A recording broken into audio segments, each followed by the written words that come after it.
সম্মানিত ভিউয়ার্স, আসসালামু আলাইকুম ওয়া রাহমাতুল্লাহি ওয়া বারাকাতুহু।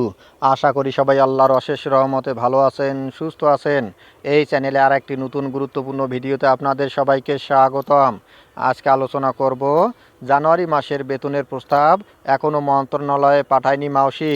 বিস্তারিত থাকছে ভিডিওতে। এই ভিডিওটি দেখার আগে যারা এই চ্যানেলে একদম নতুন তারা অবশ্যই চ্যানেলটি সাবস্ক্রাইব করে পাশে থাকা বেল আইকনটি প্রেস করে দিন। আর যারা ইতিমধ্যে সাবস্ক্রাইব করেছেন তাদেরকে জানাই অসংখ্য ধন্যবাদ। জানুয়ারি মাসের বেতনের প্রস্তাব এখনও মন্ত্রণালয়ে পাঠায়নি মাউসি। বেসরকারি শিক্ষা প্রতিষ্ঠানে কর্মরত এমপিওভুক্ত শিক্ষক কর্মচারীদের জানুয়ারি মাসের বেতন ভাতা ছাড়ের প্রস্তাব এখনও শিক্ষা মন্ত্রণালয়ে পাঠানো হয়নি। এর ফলে শিক্ষক কর্মচারীদের জানুয়ারি মাসের বেতন কবে ব্যাংকে পাঠানো হবে সে বিষয়ে স্পষ্ট করে কিছুই বলতে পারছেন না সংশ্লিষ্টরা। বুধবার 12 ফেব্রুয়ারি শিক্ষা মন্ত্রণালয় এবং মাধ্যমিক ও উচ্চশিক্ষা অধিদপ্তরের মাওসি কর্মকর্তাদের সঙ্গে আলাপকালে এ তথ্য জানা গেছে। মাওসি সূত্রে জানা গেছে, শিক্ষক কর্মচারীদের বেতন ইলেকট্রনিক ফান্ড ট্রান্সফার বা ইএফটির মাধ্যমে দেওয়ার উদ্যোগ নেওয়া হলেও অনেকগুলো কাজ এখনও অ্যানালগ পদ্ধতিতে করা হচ্ছে। এর মধ্যে সংশ্লিষ্ট প্রতিষ্ঠানের কতজন শিক্ষক কর্মচারী ইএফটিতে বেতন পাবেন সেই তথ্য প্রতিষ্ঠান প্রধান এবং ম্যানেজিং কমিটির সভাপতির অনুমোদনের মাধ্যমে পাঠাতে হচ্ছে। অনেক শিক্ষা প্রতিষ্ঠান এখনও জানুয়ারি মাসের বেতনের তথ্য মাওসির ইএমআইএস সেলে পাঠায়নি। ফলে মাওসিও বেতনের প্রস্তাব মন্ত্রণালয়ে পাঠায়নি।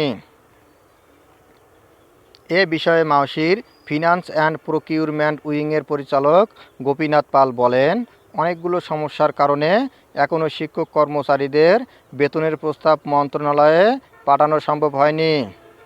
বিষয়টি নিয়ে আমাদের education management information system EMIS sell কাজ করছে। আশা করছি দ্রুত সময়ের মধ্যে সব কার্য সম্পূর্ণ করে মন্ত্রণালয়ে প্রস্তাব পাঠানো সম্ভব হবে।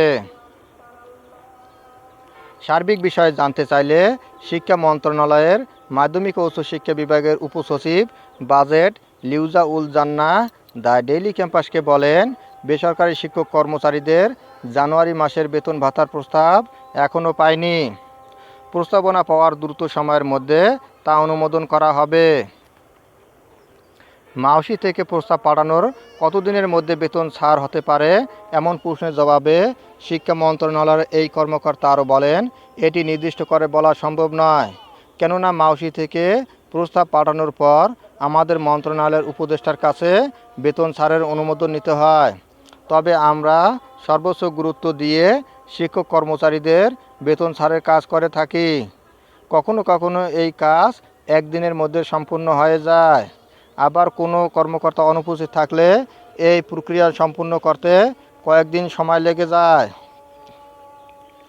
জানা গেছে, সরকারি কর্মকর্তা কর্মচারীরা ইএফটির মাধ্যমে বেতন ভাতা পান। তবে বেসরকারি শিক্ষা প্রতিষ্ঠানে কর্মরত এমপিওভুক্ত শিক্ষক কর্মচারীদের বেতন ভাতা সরকারি কোষাগার থেকে ছাড় হলেও তা রাষ্ট্রায়ত্ত 8টি ব্যাংকের মাধ্যমে অ্যানালগ পদ্ধতিতে ছাড় হয়। এই অর্থ তুলতে শিক্ষকদের নানা ভোগান্তিতে পড়তে হতো।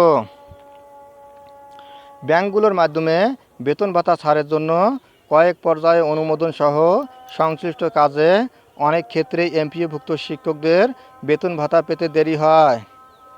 অনেক সময় পরের মাসের 10 তারিখের পরেও আগের মাসের বেতন ভাতা জোটে।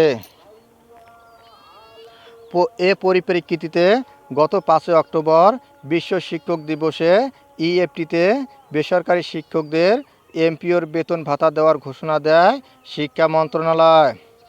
প্রাথমিকভাবে বেসরকারি এমপিওভুক্ত স্কুল কলেজের 209 জন শিক্ষক কর্মচারীর অক্টোবর মাসের এমপিও ইএফটিতে ছাড় হয়। পরবর্তী সময়ে গত 1 জানুয়ারি 1,89,000 শিক্ষক ইএফটির মাধ্যমে বেতন ভাতার সরকারি অংশের টাকা পেয়েছেন। দ্বিতীয় ধাপে 67,000 এবং তৃতীয় ধাপে 84,700 শিক্ষক কর্মচারী ইএফটির মাধ্যমে ডিসেম্বর 2024 মাসের বেতন ভাতা পেয়েছেন। এখন চতুর্থ ধাপে 8,000-এর বেশি শিক্ষক কর্মচারী বেতন পাবেন। ধন্যবাদ সবাইকে।